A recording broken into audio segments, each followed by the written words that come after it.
Hola, hello. Laissez-moi dans mon coin, je suis méfiant. Laissez-moi dans mon coin, je suis méfiant.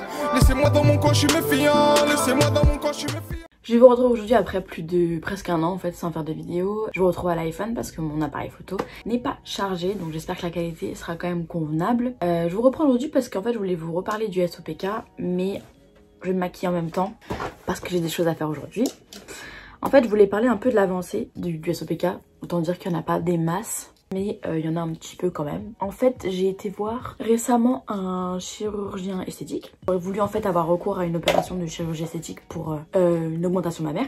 Et en fait, le chirurgien a refusé. Et en fait, il a refusé et il m'a expliqué les raisons. Donc, si jamais vous êtes encore dans le même cas que moi, c'est-à-dire que vous êtes atteinte du SOPK et en obésité morbide, eh bien ne comptez pas sur une quelconque opération. En fait il m'a expliqué le mec que c'est un très bon chirurgien dans le secteur nantais. Il m'a expliqué en fait qu'il peut pas m'opérer parce que déjà avec l'obésité il y a des risques au niveau de l'anesthésie. Donc ça c'est la première chose. La deuxième c'est que par rapport à ma corpulence en fait si je voudrais faire une opération d'augmentation mammaire, eh bien il devrait en fait me mettre des prothèses bien plus grosses que celles qu'il faudrait quoi. Alors ça à la fois je le comprends et à la fois je le comprends pas. Parce que je lui dis oui mais moi si je veux juste par exemple un C, enfin je veux dire c'est un C quoi qu'il faut. Et il m'a expliqué oui, par rapport à votre corpulence si je vous mets un C ça va pas ressortir, ça ressortira pas comme un C, ça ressortira je sais pas comme un A ou bref. Et du coup il me dit il faudrait que je mette par exemple un E pour avoir un C. Je le comprends et à la fois je comprends pas parce que moi je suis pas du tout le genre de personne qui va demander à avoir du F. Enfin, moi je voudrais quelque chose de hyper naturel, hyper normal, enfin... Mais bon bref, en tout cas il a refusé. Et donc il m'a dit que ce serait bien déjà que je sois suivie par un gynécologue, par une endocrinologue et aussi par un chirurgien bariatrique. Donc on en était là, donc ça je vous parle de ça, c'était il y a pas longtemps, genre début de semaine. On est quelle journée? Samedi et j'ai eu rendez-vous mardi je crois. Donc c'était très lundi. Bref c'est très proche. Donc le mec me dit ça, donc moi je me dis ok, un bouton. Donc moi le mec me dit ça, je me dis ok très bien, déjà je vais voir avec un gynécologue premièrement, ensuite deuxième étape je vais aller voir une endocrinologue et puis je vais faire ce qu'il me dit de faire. J'ai regardé hier soir en fait mes anciennes vidéos SOPK et il y a déjà un an je parlais de chirurgie bariatrique. Et j'ai pas passé le cap parce que je suis partie au Portugal, parce que quand je suis revenue j'avais changé d'idée, enfin bref. Faut que je me maquille quand même en même temps. Du coup donc j'ai exécuté ces ordres quoi quasiment instantanément en fait. Ni une ni deux, le boug, j'appelle un gynécologue. C'est là que la sombre blague commence. Mais bref, j'appelle un gynécologue, je prends rendez-vous avec lui. Donc c'était jeudi. Jeudi, j'avais rendez-vous le matin chez le dentiste et j'avais rendez-vous l'après-midi chez le gynécologue. Donc déjà un gynécologue qui est dispo aussi rapidement. Ensuite, j'ai regardé tous ses avis. Ses avis étaient hyper controversés.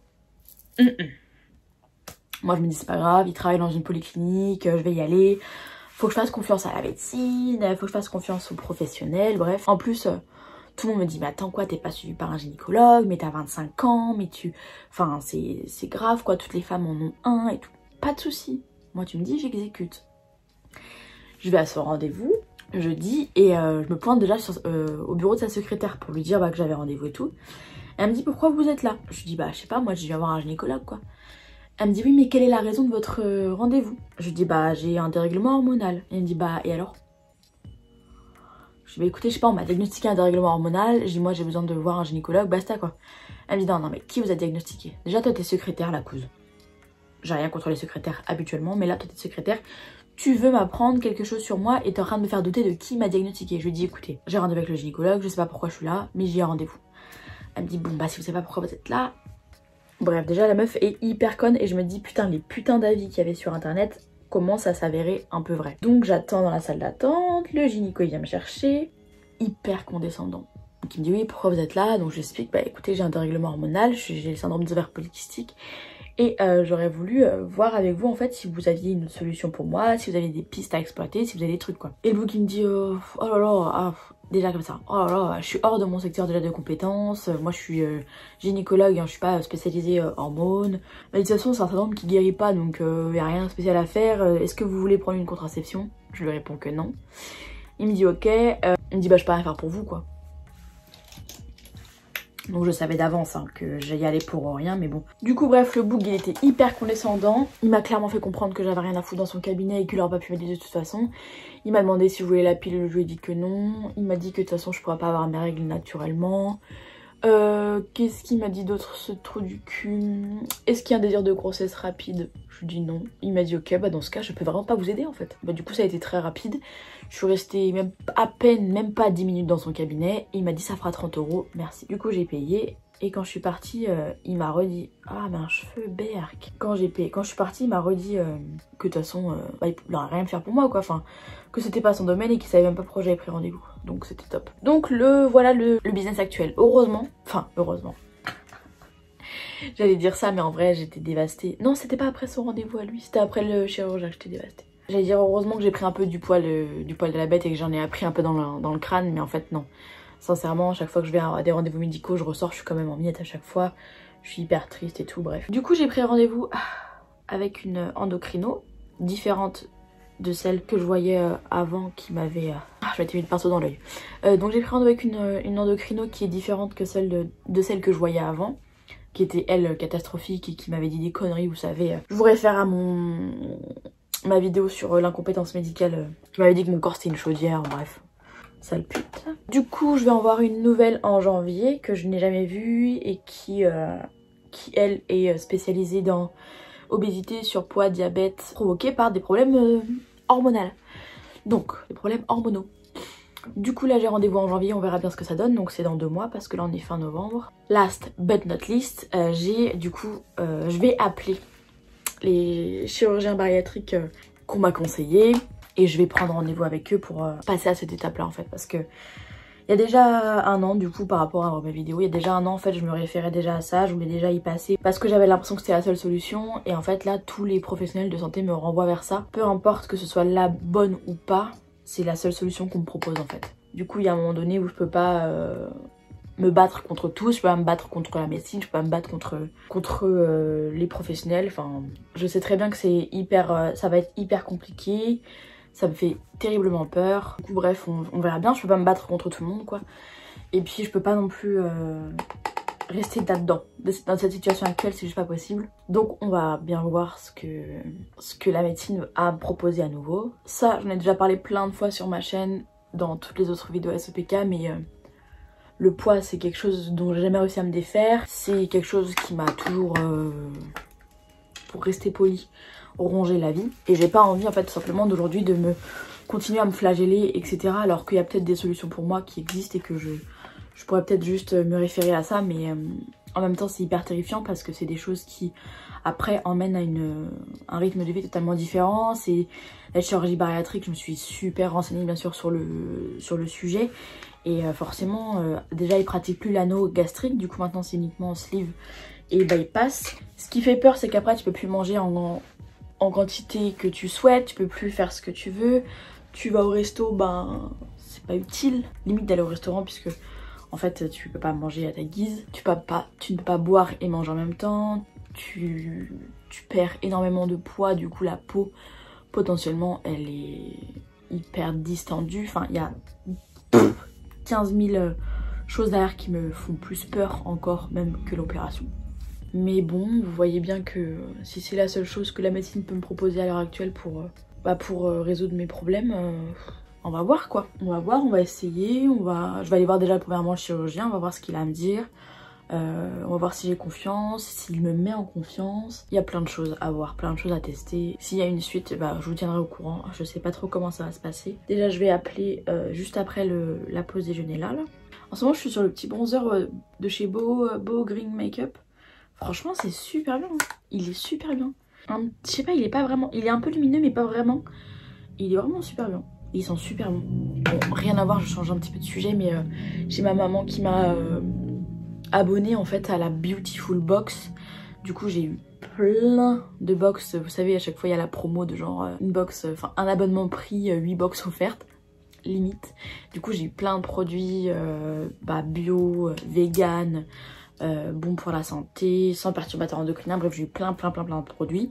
Et par rapport à ma dernière vidéo SOPK, vous avez vu que déjà je voulais m'y mettre de ouf, et d'ailleurs j'ai réussi avec ma commande Green Wiz où j'avais fait toute une routine make-up bio etc pour éviter les perturbateurs endocriniens qui sont très mauvais pour les femmes en règle générale. Et du coup là je suis trop contente, ça me fait d'autres produits soins, d'autres produits corps, d'autres produits cheveux.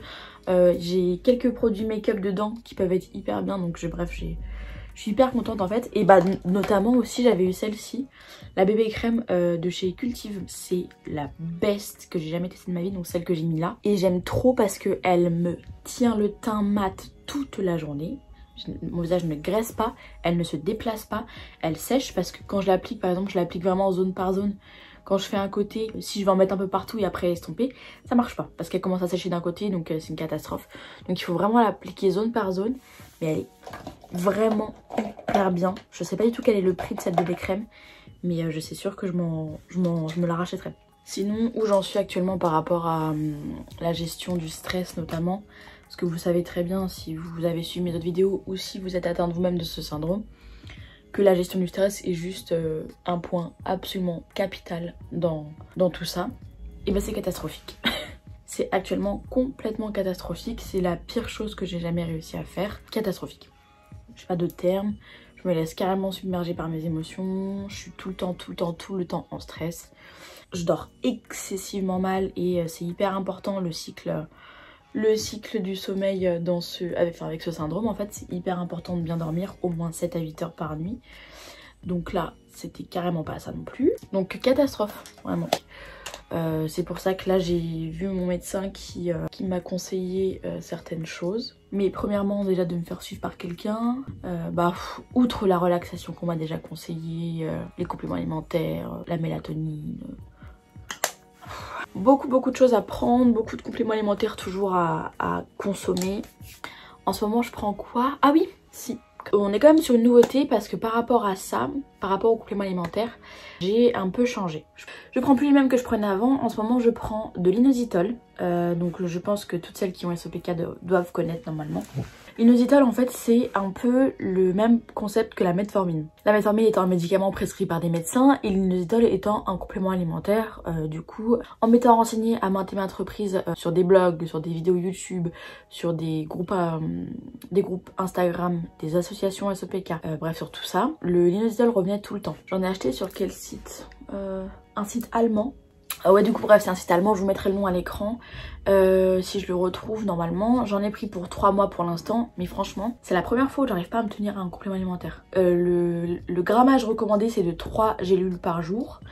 Donc je me suis fait mon pilulier comme d'habitude etc. Mais pendant plusieurs semaines j'ai pas pensé à le prendre. Je vous dis le stress à ce moment c'était un cauchemar, ça régissait absolument ma vie. Donc ça m'a ça m'a fait oublier certaines choses. Donc pendant plusieurs semaines je l'ai pas pris. Mais là je vais essayer de m'y tenir, je vais commencer, j'ai refait mon pilulier correctement. Du coup j'ai le linozitol, toujours du multivitamine en ce moment. J'ai aussi du Gatilier que je continue de prendre, mais pas en pipette comme j'avais fait la dernière fois. Je sais pas où je l'ai mis en plus celui-là, mais il faudrait peut-être que je le recommence aussi. Mais j'ai toujours le Gatilier en gélule, vous savez qui est mal dosé etc. Mais c'est tellement plus facile en gélule à prendre qu'en pipette. Surtout que les gouttes de Gatilier que j'avais commandées chez Greenwiz, elles sont dégueulasses, mais dégueulasses. En plus c'était 15 gouttes midi et 15 gouttes matin dans un verre d'eau. Du coup je me faisais des shooters le matin aux petits oignons. Je mettais genre ça d'eau vraiment pour pas avoir à boire un grand verre. Je mettais 15 gouttes dedans hyper concentré. Ça a purement un goût de smecta, c'est infâme. Faut qu'on y arrive, putain de merde. Franchement c'est hyper dur. Là j'ai regretté mes dernières vidéos je vous dis, et je me dis putain backlash et tout, ça va finir par payer, mais non ça paye pas, ça paye toujours pas. Ça paye toujours pas, mais en même temps j'arrive pas non plus à réguler mon stress, j'arrive pas à réguler mon sommeil, j'arrive pas à couper par rapport à l'alimentation anti-inflammatoire que ma naturopathe m'avait conseillé. J'arrive pas non plus à couper le gluten ou le lactose. Encore moins le sucre, parce que forcément le sucre ce serait très bien de réduire drastiquement le sucre ainsi que les glucides, mais c'est hyper dur. En fait je sais que même si j'arrive à faire ça ce sera pas suffisant, mais que quand même ça mettra un coup de pied à l'étrier. Mais franchement c'est vraiment très dur. Je sais pas si c'est juste pour moi ou si c'est généralement pour toutes les femmes avec ce syndrome pour qui c'est très dur, mais vraiment je sais pas hein. En fait ce qui me désole, ce qui est hyper désolant, c'est qu'à chaque fois que qu'on va voir un professionnel, déjà on est traité comme des merdes. Très sincèrement, il n'y en a pas un qui m'a un jour bien accueilli. Il y a juste quand même le chirurgien qui était assez drôle, assez conciliant. Enfin drôle, c'est un très grand mot, mais assez conciliant sur le fait de me dire ouais en gros tous les professionnels ils vous font faire du ping-pong, c'est les serpents qui se mordent à la queue. Il me disait j'aimerais bien vous faire sortir de ce mal-être profond que vous devez avoir. Et en effet mon ref, En effet, je suis bien d'accord avec Watt. Il y a un moment donné où si quelqu'un pouvait nous aider... Et là, en plus, le gynécologue de merde, là, je lui ai dit, mais vous devez en avoir d'autres femmes qui ont ce syndrome, en fait, et que vous devez peut-être aider même à faire des parcours de PMA. Il m'a dit, ah oui, j'en ai tout le temps.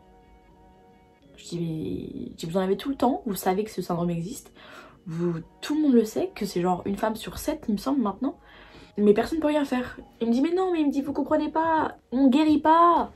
Je dis ouais mais bon, je dis à un moment donné il faut faire quelque chose quand même quoi. Et il m'a dit bah soit vous pouvez prendre des progestérones et c'est pas sûr que ça fasse quelque chose pour votre corps de positif, soit vous prenez rien parce que vous voulez pas de contraceptif. Payer pour voir des gens comme ça qui ne savent même pas de quoi ils parlent, qui connaissent pas leur sujet, qui sont hautains, non c'est une catastrophe vraiment. Comme je vous dis, on essaye. J'essaye de voir plein de professionnels différents pour avoir tout le temps des avis différents, pour avoir des pistes différentes, mais bon. Il y a un moment donné où je vais juste passer sur le billard et puis on va me couper mon estomac et puis ça va être réglé hein. Alors que c'est tellement pas ça le fond du problème, putain, c'est tellement naze. C'est très bien que c'est pas ça le fond du problème. C'est pas du tout le fait que je mange trop, mais ils veulent pas l'entendre. Franchement vous auriez rigolé, mais à chaque fois que j'ai vu des professionnels ces derniers temps, c'était limite si on me disait oh voilà, faudrait peut-être manger un peu moins, faudrait faire attention. Je souffle, on souffle. Ils me font grave souffler parce que vraiment, manger un peu moins. Faut grandir un peu. En tout cas, je vous invite à vous protéger vraiment. Parce que il y a des choses beaucoup moins drôles dont on ne parle pas forcément sur les réseaux sociaux ou sur internet. Oui. Toujours. La porte. T'es en train d'enregistrer. Une dernière chose sur laquelle je voudrais revenir absolument, c'est que il faut pas l'oublier, et ce n'est pas de votre faute, mais on est très sujet en fait avec ce syndrome à la dépression. C'est un des symptômes en fait je pense qui touche le plus de femmes atteintes de ce syndrome, qui ne savent pas forcément qu'elles sont sujettes du moins, et du coup qui culpabilisent d'être mal, d'avoir des sautes d'humeur, d'être très fatiguée, puisque la fatigue, mais comment elle le m'achève. C'est un truc de fou vraiment d'être KO comme ça H24, vraiment c'est un truc de fou, bref. Mais surtout quand on ne gère pas correctement son stress comme c'était le cas en ce moment pour moi, je me suis très vite rendu compte qu'on peut vraiment basculer d'une vitesse folle à un burn-out ou une dépression. C'est à dire que vraiment j'ai pas réalisé à quel point ça pouvait aller très vite, mais vraiment ce syndrome il nous attrape d'une force qu'on peut même pas se rendre compte. Vraiment, il suffit juste qu'il y a quelques trucs qui s'accumulent autour de moi et je me sens submergée, dépassée, fatiguée. Il y a vraiment tout ça, mais c'est juste carrément décuplé fois 1000 quoi. Et en fait, quand on se rend pas compte, quand on n'est pas averti qu'on est sujet à être dépressif, on peut pas comprendre ce qui se passe, on peut douter, on peut avoir l'impression qu'on est fou, mais non, ce n'est pas le cas. Je vous conseille vraiment de voir un médecin dès que vous sentez que ça va pas du tout.